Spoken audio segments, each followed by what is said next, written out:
تحفز النفس الكريمة تبتغي الجنات بحلول شهر الصوم والرحمات والرضوان. Bismillah ar-Rahman ar-Rahim. Continuing with the 14th juz of the Qur'an Kareem. In the opening page of the 14th juz, which is also the beginning portion of Surah Al-Hijr, Allah subhanahu wa ta'ala refers to the Qur'an Kareem as being eternally protected by Allah subhanahu wa ta'ala himself, wherein Allah subhanahu wa ta'ala says, "Inna nahnu nazzalna dhikra wa inna lahu lahafidhun," that certainly we have revealed the reminder. And according to the previous ayat and other places in the Qur'an Kareem, it has been established by the scholars that the dhikr, the reminder, is the Qur'an Kareem. And Allah subhanahu wa ta'ala gives a promise that will be good right till the end of time and beyond. We are protectors for this reminder. In other words, we are protectors for the Qur'an, the book of Allah subhanahu wa ta'ala. Now, where the ulama say that in what way is the Qur'an protected? It's not only the words of the Qur'an that will remain unadulterated and unchanged from the time of its revelation upon Nabi sallallahu alaihi wasallam till the very end of time, but it is also the meanings of the book of Allah subhanahu wa ta'ala as well. The knowledge that is associated with the Qur'an will also be protected by Allah subhanahu wa ta'ala to a point that even the rasam, the method and the style that was used in writing the Qur'an, will remain protected in its original form and remains a valid science in Islam among scholars, and that too will fall under the ambit of protection. This promise of protection has not been extended unto any divine book. Hence, we find that all the previous revelations of Allah subhanahu wa ta'ala have been spoilt by the very same people who it was intended to guide. Now, we don't know exactly that how long did it take for them to spoil the revelation that was revealed upon them. But what we do know, that in the time that we are living in, that although the original Torah, the original Bible or Injil, at the point of its revelation, was genuine and a source of direction for the people living in that point in time. Certain messages, for example, Tawheed, will continue to be eternal to the end of time. But where it comes as a directive of Sharia, that particular kitab was exclusive to its particular time. Present in our time, these kitabs and these books have been spoilt by the very same people who it was intended that it be a source of guide for them. Hence, even in our relation to the Torah and the Injil, we cannot follow the ahkam and the laws. And with regards to the knowledge of the book, and whenever a story quoted directly from the Torah or the Injil is presented in front of us, it is the duty of the Muslims to respond in such a way that we do not verify, neither do we falsify. Hence, we are in between under the acknowledgement that what contains inside the book may have the possibility of the truth, but at the same time there is a possibility of it being adulterated at the same time, spoilt in the same time by way of its meaning and by way of its text. Towards the middle of the 14th juz of the Quran, where Surah Nahl, the bee, starts, Allah subhanahu wa ta'ala in a series of ayats explains how He had placed under control various elements of the world. For example, Allah subhanahu wa ta'ala says that He placed under your control the night and the day so that you may receive rest and you may use the hours of the daylight as a means of seeking your livelihood. In one particular juncture, Allah subhanahu wa ta'ala speaks about the oceans and the fact that insan has been made, the human being has been made such that we are comfortable on land, but yet at the same time, people find themselves able to traverse the oceans in a way that no other creature is able to do so. and unless they are from the ocean itself, and to profit from the ocean in such a way that no other makhluk and no other creation can ever dream of exploiting the land or the ocean. Allah subhanahu wa ta'ala says, هُوَ الَّذِي سَخَّرَ الْبَحْرَ, that He is the one who made the ocean subservient, so that you may eat from it lahman tariyan, that you may eat from it fresh meat, referring to fish and the products of the ocean. وَتَسْتَخْرِجُ مِنْهُ حِلْيَةً تَلْبَسُونَهَا, and so that you may extract from it jewelry that you may wear, in reference to pearls and various other items, coral, that people wear today and people used to expressively look for and search in the days gone by. Allah subhanahu wa ta'ala even speaks about sea travel, وَتَرَى الْفُلْكَ, that you will see those very same ships. Allah subhanahu wa ta'ala created it right there on the horizon, لِتَبَتَغُوا مِنْ فَضْلِهِ, so that you may seek from the grace and the virtue of Allah subhanahu wa ta'ala by way of your income, your livelihood, وَلَعَلَّكُمْ تَشْكُرُونَ, and you may ultimately seek or become grateful servants of Allah subhanahu wa ta'ala, because He made all these items at your service.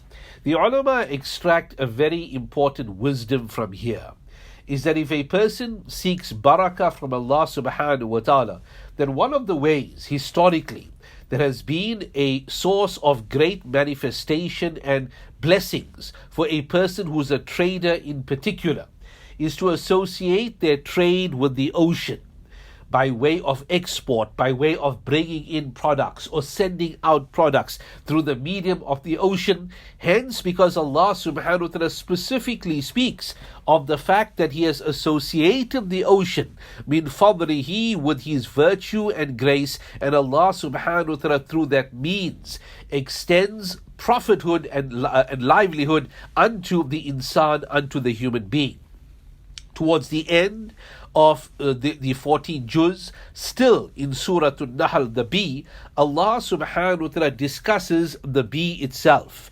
وَأَوْحَى رَبُّكَ إِلَى النَّحْلِ, that your Rabb, your Allah, has revealed to the bee that it should make from the mountains homes, وَمِنَ الشَّجَرِ, and from trees, and from such high lofty places it should make its home. ثُمَّ كُلِي, and then it should eat min kulli thamarat, from every fruit. فَاسْلُكِي سُبُلَ رَبِّكَ, and it should travel the paths of its Rabb in such a way that it is at ease. يَخْرُجُ مِن بُطُونِهَا, and from that very same bee, sharabun mukhtalifun alwanuhu, that such type of liquids will come forth, such type of drink will come forth, that its colors will be different. In it, in this honey, shifa'ul linnas, is a cure for people. Allah subhanahu wa ta'ala's description of the bee is such that nowhere in the Qur'an has an animal been so aptly described by Allah subhanahu wa ta'ala as in the instance of the bee and the working of that bee.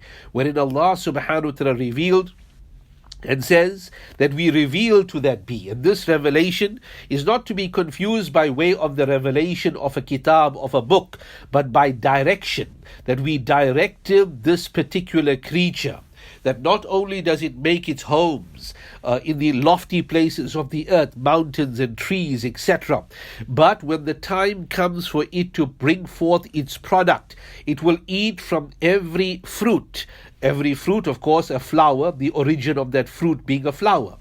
And when it travels the path, Allah subhanahu wa ta'ala inspired it that it travel in a certain way. No other creature and its habitat and its social life and the way it gathers its sustenance is as complex as the bee. To some extent, that many may say that they are as complex as the human being in the way they travel and in the way they gain their nourishment and in the way they construct their homes and in their hierarchy. Yet it is but an insect that Allah subhanahu wa ta'ala says that such type of liquid will come forth from it, that it will have different colors because it will eat from the different products of the earth. And here too, Allah subhanahu wa ta'ala points out that there are other creatures that give you products as well. A cow, for example, eats of different types of grass, but when the time comes that it produces its product, its milk, it's of one color. An animal that you may consume for meat, or in the case of birds like chickens, you may consume their eggs, no matter what they are fed. Generally, the egg may vary here and there, but ultimately it will be similar. It may be just a color or two in variation. An animal that you may use for wool or hair, like a sheep or a goat or some species of goats, it will eat of different grasses, of different leaves and shrubs, yet the end product for the most part will be similar or the same. This being the only one of the makhluqat of Allah subhanahu wa ta'ala who eats different, but yet at the same time, even though it may eat from the products of the earth, the different colors inside its product, its end product by way of its honey, will be such that is different. And Allah subhanahu wa ta'ala says ultimately, shifa'ul linnas, that this is a cure for people.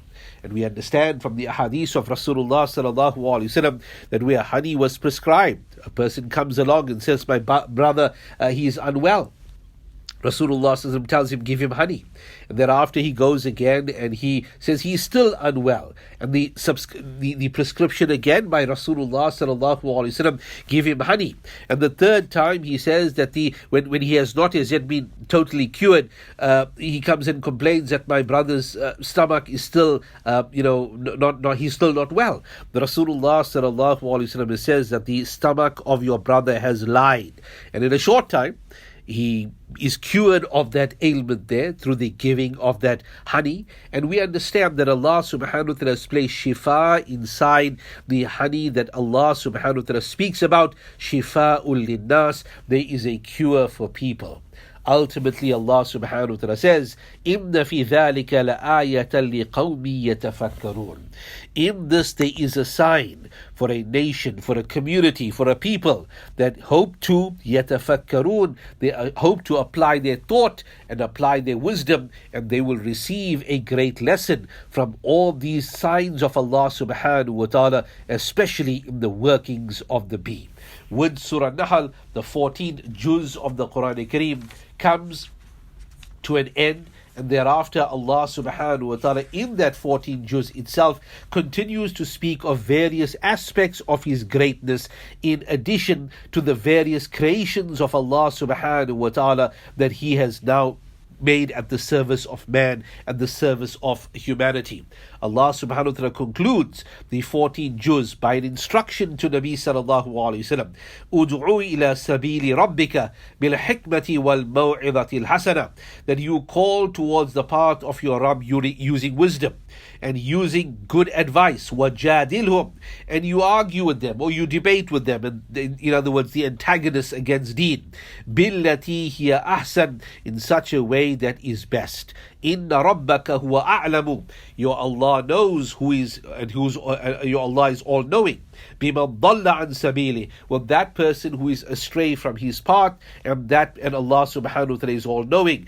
Bil muhtadin, with those who have been granted hidayat and guidance. May Allah subhanahu wa ta'ala give us understanding. Ameen. واكتب لنا أن ندخل الجنات بالريان.